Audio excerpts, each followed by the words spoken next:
Welcome to Incorruptible Mass. Our goal is to help people transform state politics. We investigate why it's broken, imagine what we could have in Massachusetts if we fixed it, and report about how you can get involved. Before I go into our guests and our discussion for today, I will introduce myself and co-host for today's episode, Jordan Berg Powers. Jordan, if you want to introduce yourself first. Yeah, Jordan Berg Powers, he, him, and I am a former executive director of politics and policy and training in Massachusetts, and I am a parent of a Worcester public school kid, and so today's discussion very much hit home. Awesome. And then Jonathan Cohn, he, him, his, joining from Boston. I've been active in issue and electoral campaigns here in Massachusetts for over a decade, which is always wild to say. Anna's not able to join this episode. Maybe someday you'll have all three of us on at the same time. But to kind of lead into our discussion for today, before I hand it over to our two guests. So school districts across Massachusetts have been preparing for layoffs of teachers and having support staff, kind of cuts to vital after-school programs and more. And this problem hasn't come out of nowhere. It's something that's been known about for a little while now, but with the characteristic inaction that we tend to see at the State House. So diving into this, what the problem is, the roots of it, what can be done, we're delighted to have Colin Jones from Mass Budget and Vatsady Sivongxay from the Massachusetts Education Justice Alliance. Colin and Vatsady, can you just take a quick minute to introduce yourselves? Yes, Colin Jones. I'm the Deputy Policy Director and Senior Analyst for Education at the Mass Budget and Policy Center, and I've been there doing research work and policy advocacy work since 2014. Hi, everyone. I'm Vatsady Sivongxay. I'm the Executive Director of MAJA, the Massachusetts Education Justice Alliance. I am also a parent of a public school kiddo who just finished third grade this week, so exciting times for all of us. And I am sending all my appreciation to Jonathan and Jordan for inviting Colin and I.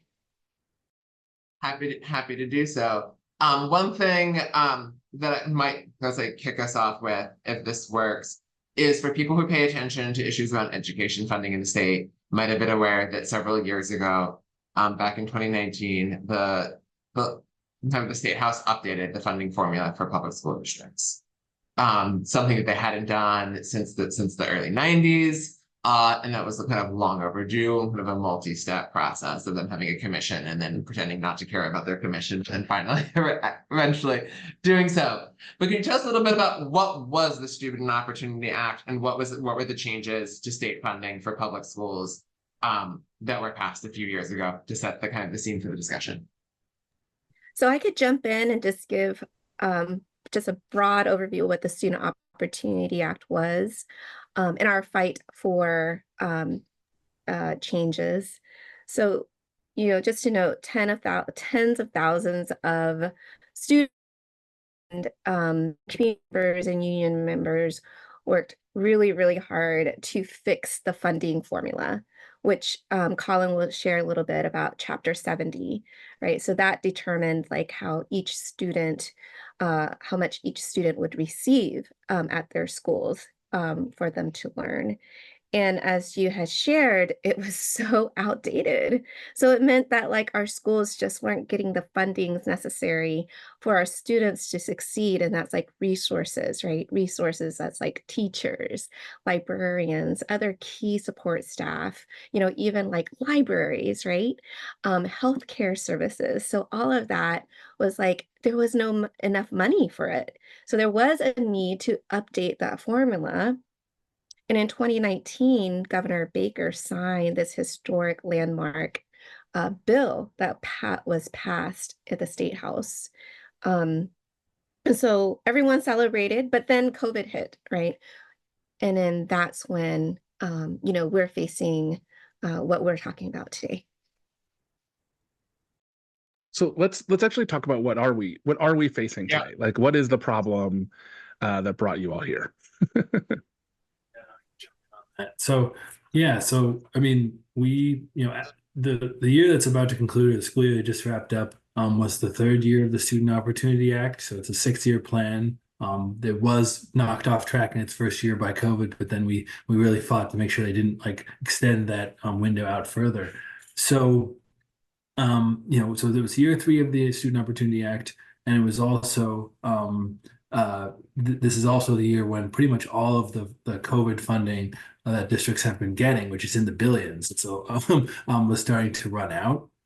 So you had those two things going on. So you had funding about to expire from the federal government.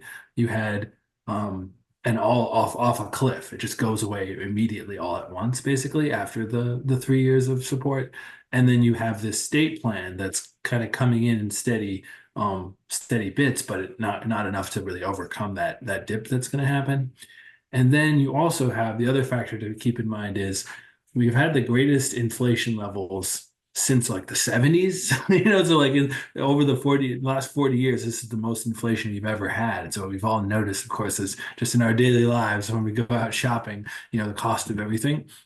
But that is affecting schools as well. And so when we had particularly the 2022 to 2023 school years, we had this inflation levels that we had not seen since the 70s, and the reforms that we talked about, they just didn't factor that in. They said even if inflation is 7 or 8 points in the economy, based on the existing status quo, we can only give you 4.5% increases every single year. And so that gap was about 6 points. And when you have a large school funding formula that has over $6 billion in it, if you underinflate it, if you don't account for cost growth, it becomes a really, really big problem. And so that is the main issue. It's like we have a great reform plan that is being phased in, that is doing a lot of it on what it's supposed to be doing, but we also have inflation we haven't seen in 40 years, and the COVID support from the federal government going away. Yeah, so like just in layman terms, like they thought inflation was pretty steady. So if they're increasing funding by 4% every year, even with a little bit of inflation, that's still going to do what we wanted, which is more money for our schools.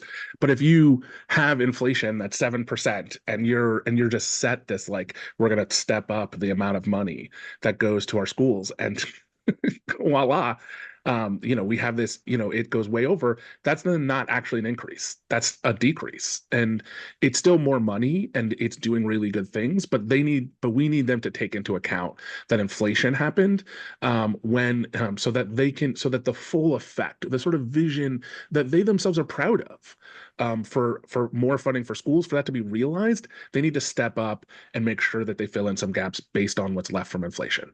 And like, that's really what we're asking. But it's also, I think it's an important because, there's like real effect of all these things, which is like on our schools. It means that school programs are being cut, teachers are being fired. In my school district in Worcester, we lost 163 positions because of the combination, right? It's like this perfect storm of federal funds falling off a cliff, so we no longer have that money, and also now this like is not filling, it's not as growing as much as it needs to fill in this moment. Vatsady, I know you have kids in school, so I'd love for you to talk also about some of the programs and like teachers, like what it like. I think it's really important that people get a sense of like what does it look like for the state, especially from in terms of education justice, what's happening in the state around with the lack of money. Yeah, so to take a step back, right, the fight that we were fighting for was the promise to fully fund our schools, right? So when the governor and the legislator made that promise in 2019, that was really to ensure that our most impacted districts receive those funding. So if we take a look at what resources we were thinking of at that time, it hasn't changed that much, right?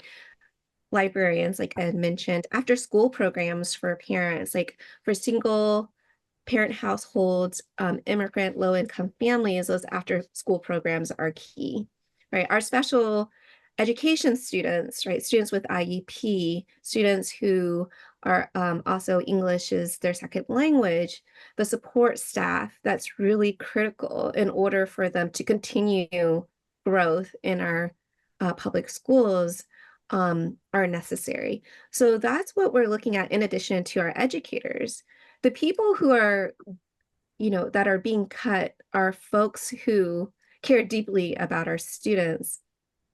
But also, if we look a little bit deeper, as the superintendent of Worcester had mentioned last week, there are folks, there are teachers who have worked so hard in the last, less than 3 years that they've been at school teaching, right? Young teachers who worked really hard are now being cut, right? So I think when we look at who's being most affected, it's our most impacted families and students with disability, English learners, low-income families, and our staff who really need that health care and really need the income coming into their family and their homes.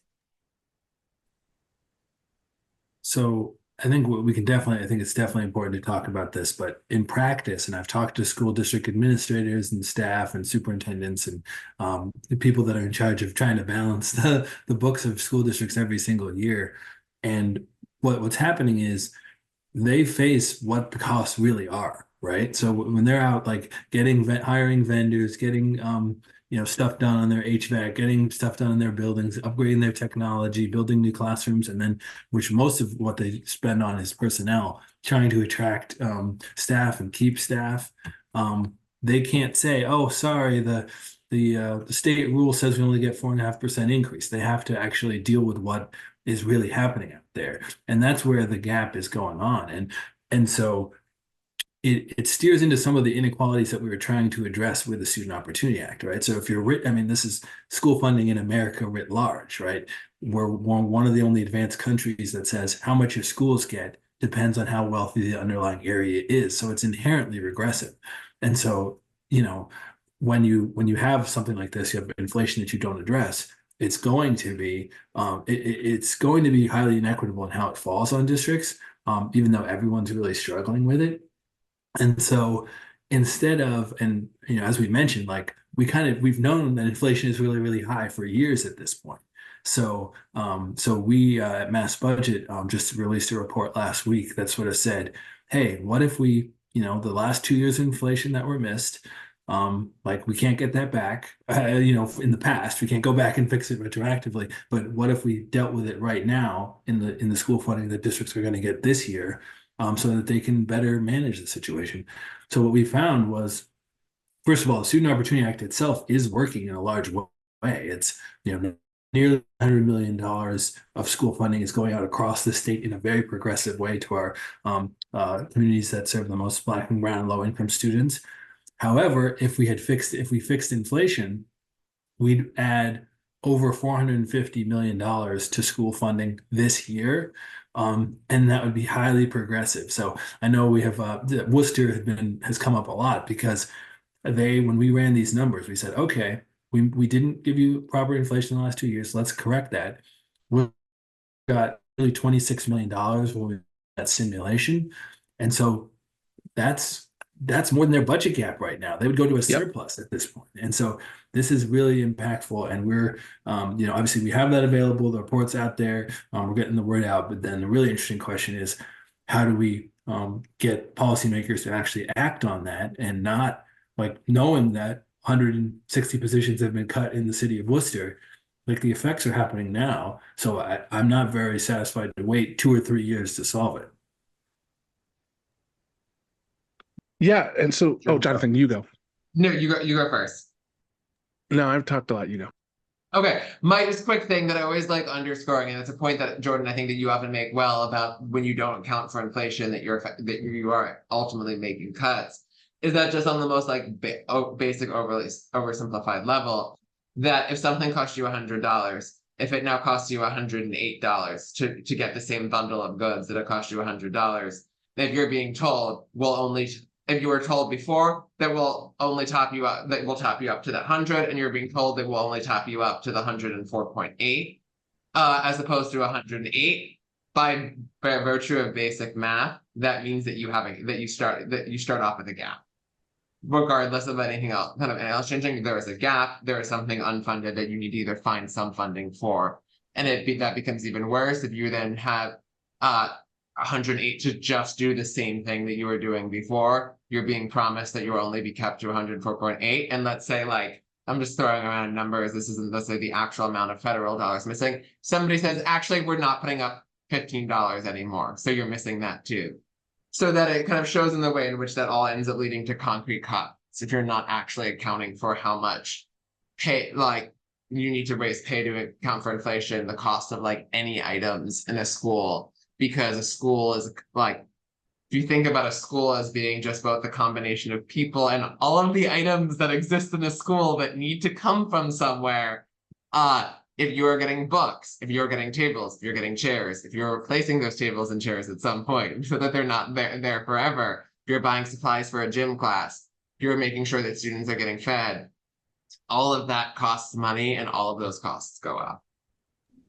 Yeah, and I think I would want to chime in here is that the cost of inflation we know in our daily lives that it's just ridiculously high. We all know that, right? We don't have to have children in school. We don't, everybody is impacted, or everybody knows that it is, that inflation has caused some, for us to pay more on a lot of things. But what we see here is that districts, right? Your zip code now continues, well now, but it continues to your opportunity, right? So districts like in Cambridge, like in Wellesley and Melrose, they have the money to fill that gap that Jonathan said, right? John said. But like Worcester, Springfield, Chelsea, Lynn, Revere, right? Those are our districts that don't have that extra additional funds, the property taxes, that will come in to fill that gap. So I think it's really important to talk about like what are some of the priorities. So, obviously the tax cuts, which we've talked a lot about on this year, since it's the only real piece of legislation that the legislature passed in 2023, and still continues to be basically the thing it passed this year, and its full term. The estate tax, from the governor's own estimates, will cost about $128 million this year, and the sort of tax cut for day traders, millionaire day traders, is going to cost us about $42 million this year. So that gets us it gets us part of the way there. So when you're talking about like what are the things we could do to fix this problem, like just going back to the tax code that we had before they passed these tax cuts that we could not afford, we could help solve a lot of these problems over in 2027. When these fully get realized, they're going to cost, between that and single sales factor sales tax, which are all regressive, it's going to cost us about $347 million, if not more, in lost revenue, money that we could be spending to help fill these gaps for our kids. And this is a problem that they've known about. This is a known issue. They have known about it for at least the last year and have continued to say, we will not raise taxes. So they, and again, it's not even like we're asking them to like create new taxes or like do the thing that they refuse to do, which is tax millionaires, so we had to do it for them, right? Like we're not asking them to do those things. We're saying like just go back, just undo the harm you did with these with the regressive parts to your tax package, the parts that just service a very tiny percentage of people in this state. Just go back and fix those, and we could help fill some of those gaps in. And they're just like, no, we're not going to do that. The other piece I'd love to, Colin, I know you've raised is also, can you talk about the sort of increased revenue, the millionaire's tax, and just a little bit about how you've been raising this issue for them, that like they know that this is coming, and that there is actually more money from the millionaire's tax than we had expected, and so they could also use some of those funds to fill in that gap, if not close it. Yeah, I think it's always very important, like if we believe that there's many things we need to invest more in transit, education, housing, like across the board.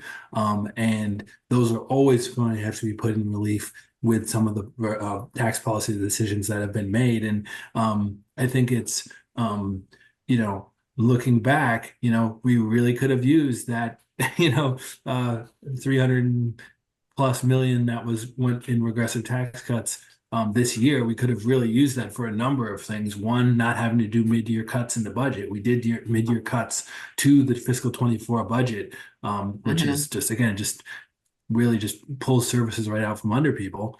And we made the case at the time, like, what, like, please explain why tax cuts for people who hold stocks and assets for less than a year and are doing day trading and whatever is worthy of more support. Why is it that estates over $1 million to $2 million who are passing wealth down to other generations with already the massive wealth inequality we already have, why that is of greater priority than you know, housing programs, education programs. And as you have all noted, we did not get a very good answer, just sort of vaguely saying like, oh, it's good for competitiveness. Well, you know, it's also good for competitiveness, having amazing schools and having transit that works and having roads and bridges in good shape. And so I think that it has not aged particularly well, looking back at that. And it's something that we have to remember as we, you know, like we're going to continue to push for progressive taxes. And that's because progressive taxes are working. We've found in the first year of the full year of the fair share millionaire surtax, we brought in $1.8 billion, according to the most recent estimates, in fair share taxes on millionaires, which is telling us, A, it's working, and B, the whole stuff about, oh, people are going to leave. High wealth, high network people are going to uproot their entire lives in high value networks and leave the state because we've changed tax policy in a marginal way of adding another, you know, cent on a dollar, 4 cents on a dollar in taxes. That has not borne out. And so I think we have to be very clear that it's working. And then all of the critiques about how this is going to cause the state to collapse and so on, and just have not borne out. And so, but that does lead to actually some practical positive things, right? Because, like, yes, I wish we could have the 300+ million in back from the progressive tax cuts, but we do have this opportunity now, and many of us, Mass Budget and Raise Up Massachusetts, a number of organizations are asking the legislature, because in year one, if you're 800 million more than you expected in a revenue source, please upgrade your expectations of what we're going to get in future years. And so that's actively ongoing. There's a little bit of complexity with some of the money that's been more than we expected has limits on how it can be used. And some of those limits have to do with continuing to pad the state's savings account, the rainy day fund. But I would say the state's rainy day fund is at historically high levels. And so if we have immediate needs, if we have hundreds of teachers being cut, we have the transit issues that we are really facing, we have a housing crisis on our hands. Now is a great time to use those resources. Do not sit on those resources just to say we have them. We really need to use them. I always like to jokingly describe the legislature's attitude to the rainy day fund as to my attitude when I have an umbrella in my backpack and it's raining harder and harder, and I refuse to take out the umbrella from my backpack because that requires like a little bit of work from me. That's what they do all of the time. It's what they do, as we talked before, during COVID, when they didn't want to dip into the rainy day fund.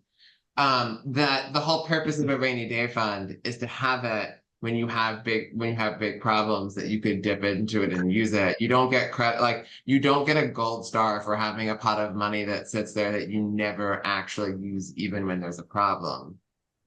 Yeah, and we're already the thing that's so ironic is that on one side of it they'll say we need the money because for our rating, but on the other side of it they will increase bond bills, which is basically your credit card thing. So on one side of it they're like, let's increase the amount of money we're willing to spend on a credit card bill, which actually will affect our bond rating, because we can't take out loans on all the things that they refuse to spend money on or refuse to raise taxes to spend money on.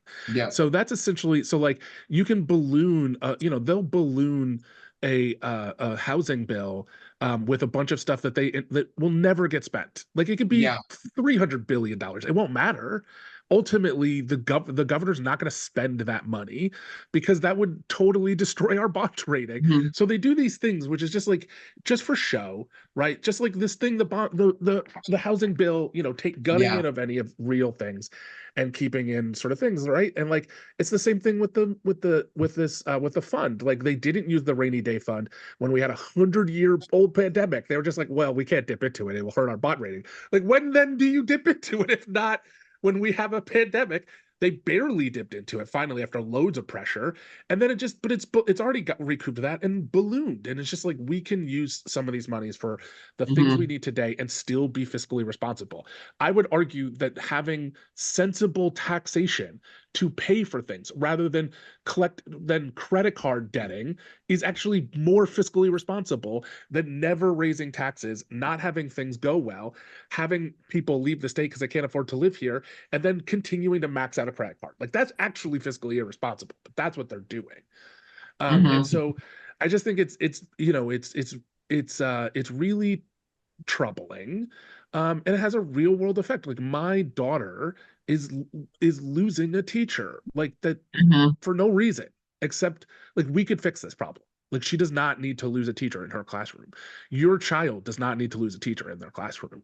Your child does not need to lose that after school program. Your child does not need to have teachers going on strike because they want a 1% increase when inflation is rising, way more than that, because the school districts can't afford it because the state won't put money into it, because they're refusing to do simple things like go back to the same estate tax, go back to the same tax on day traders, use the money that we've brought in from the millionaires tax, right? Like they won't do sensible things.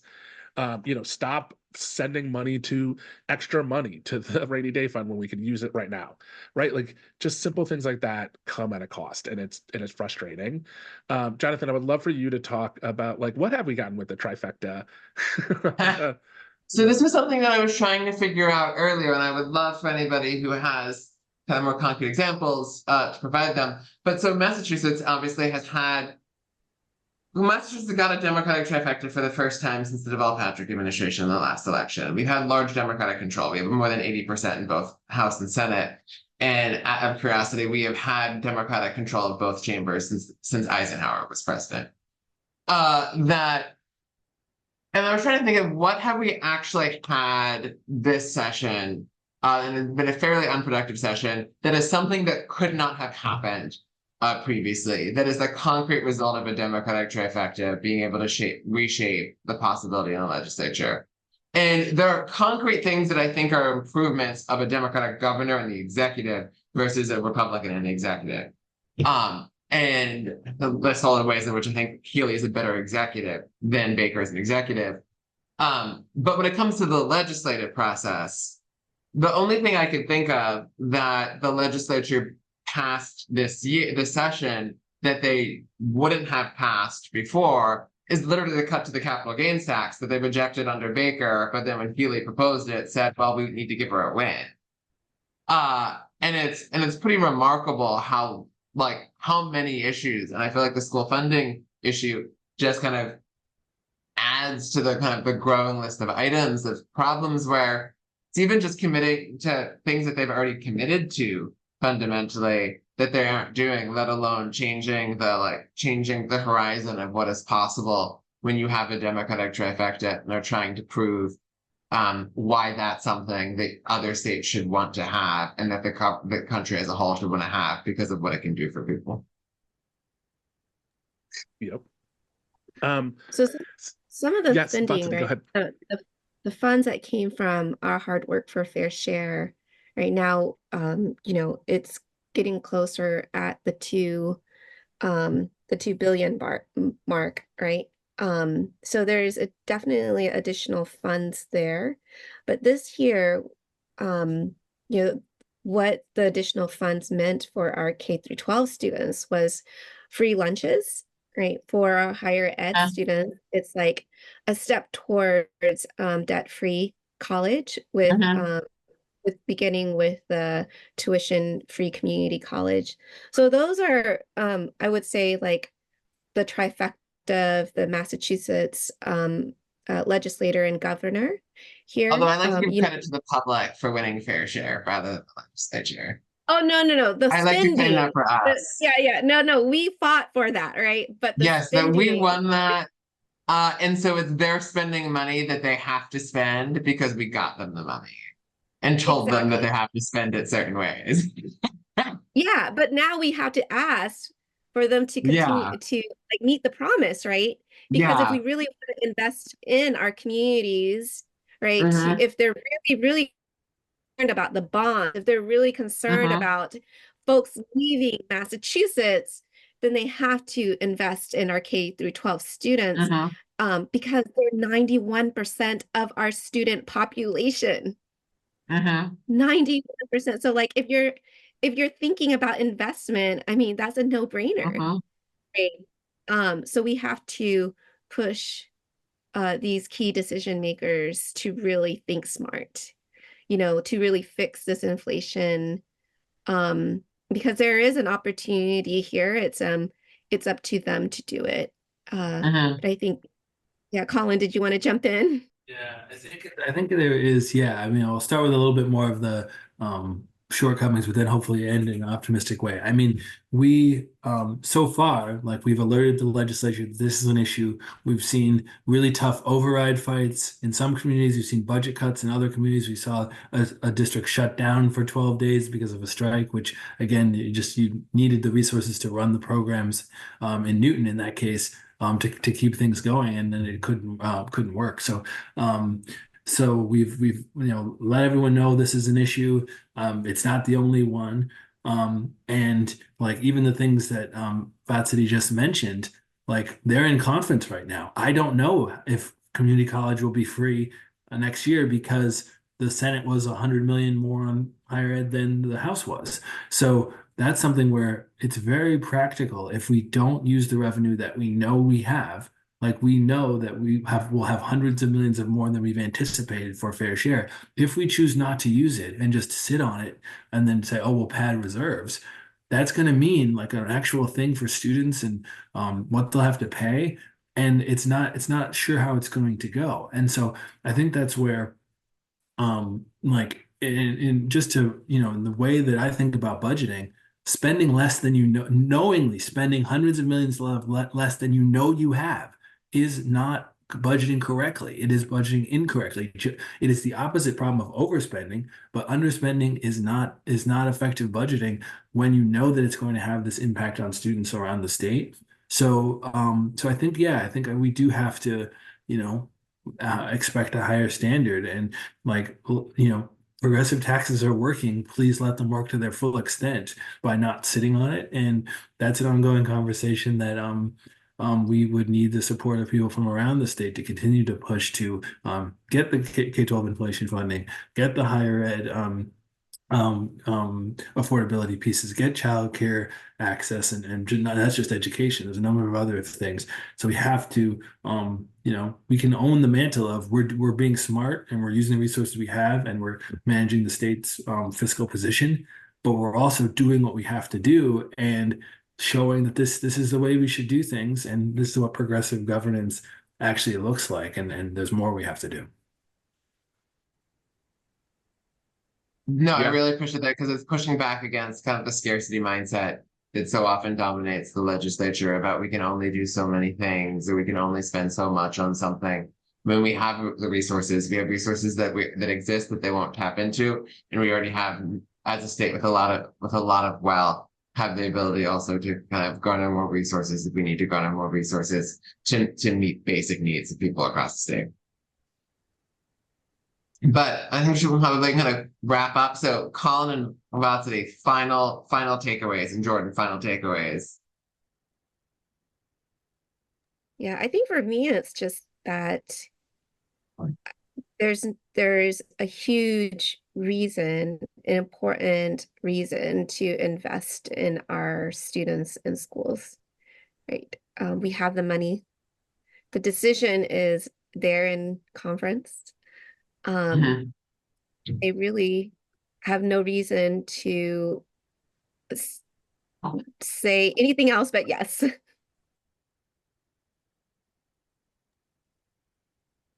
Colin. Yeah, not too much to add. It's just, we're seeing the harms that are happening in schools now, and we have the tools, we have the ability to address it. And it's going to take, in the conversations I've had with, I think that some of the districts that are most affected, and I should really make sure that we get to this, like the districts who would be helped the most are the districts who would need it. Springfield, Worcester, New Bedford, so they're starting to understand, they're starting to see this, and so let's get it. And it can be, it's not an all or nothing deal. We could get half of it done in the next year, and that would be a huge victory. So let's get it done. Yeah, I'll just say really quickly that it's just frustrating that this is not, it just seemed like, I just think it does not need to be this way. Like we're not, I think a lot of the times the way that we get talked about, that a lot of these reforms get talked about as just like, oh, pie in the sky, leftists, bonkers, but like we're very much tethered to the realities of like there is a real effect, like the way that the press covers Beacon Hill. It's just like, there's just like money here and things there, and and the insiders and but like my daughter's losing a teacher. That's a real effect to the policies. Those are consequences, and they're not far-flung consequences. They are direct consequences to inaction and action of our legislature, and it need not happen because the fixes are just so simple. The fixes are not radical legislation. We're not talking about like some sort of like socialist utopia, which is often how it gets characterized. The people who are extremists, the chambers, these like tax fairness groups, they're extremists. They don't believe in any taxation and any spending, and they oppose all of these things. And they get pitted against those of us who are asking for just basic ideas of governance, basic ideas of fiscal responsibility, right? You raise the money you need to spend. You spend it on the things that are priorities for our state, investing in young people, investing in our education, investing in transportation, making the place more affordable. And you don't give giveaways to people who don't need money. You don't spend lots of money on people who aren't asking for it and don't need it. And so like that's, it's fiscally irresponsible to pretend to be legislating housing policy by blowing up a credit card debt limit that you'll never spend and pretending that you're doing things. That's fiscally irresponsible. What is fiscally responsible is to use money that is being raised to spend it on the things that people have indicated they'd like it to spend it on in reasonable ways that really are just keeping things the way, like keeping the trajectory, which was slow and steady, not fast-paced change, right? We were talking about slow and steady investments in our schools to bring them to where they could and should be. That's all we're saying, right? Instead, we're going backwards. We're losing 163 teachers in Worcester. We're losing teachers in every school district. We're losing after-school programs. That does not need to happen. There are really simple fixes. Do what you were doing, fix some of the things, address the realities that inflation is real, and we can do this. And it's just frustrating that sort of simple stewardship, financial adulthood that we're asking the legislature to engage in is treated as sort of some extremist and other things. And it's just frustrating because what we need we need them to grow up and act like adults and start legislating like adults and fixing these things that are here that we can do in really simple, thoughtful ways that are just really small fixes in the grand scheme of things, but have big effect on real people's lives. Yeah, Jonathan? My final comments will be kind of, I'll just underscore what other people have already said, and said that so much of this ends up being requiring the legislature to commit to things that they've either already passed or have vocally said that they support in some way or another, and to then actually like do the things that they commit to. One thing that I really appreciated, there was an interview recently in the New York Times with Gretchen Whitmer, the governor of Michigan, who, when asked about the interviewer about how when Democrats got like a trifecta in Michigan, that they passed a number of things.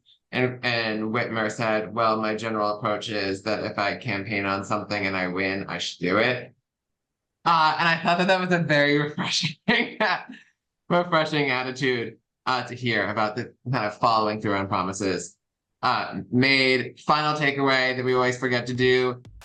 We have people who do great work on this podcast behind the scenes, with the video production, with social media, etc. Please donate to us. Your small sums of money can go a long way. Budgeting a small amount each week, each month, each year to have the podcast is part of financial adulthood, to use Jordan's term. It is a good fiscal decision for you that can be budgeted. It doesn't require much money, and it can do good work. But with that, Vatsady and Colin, thank you so much for joining us. Yeah, thank you for being here. It's a supporting conversation. Thanks, John. Thanks, Jordan. Hey there. Thanks so much for watching us on YouTube. Please like and subscribe. And it would be amazing if you would also subscribe to us on your favorite podcast player. Just look for Incorruptible Massachusetts wherever you listen to podcasts. Thanks so much.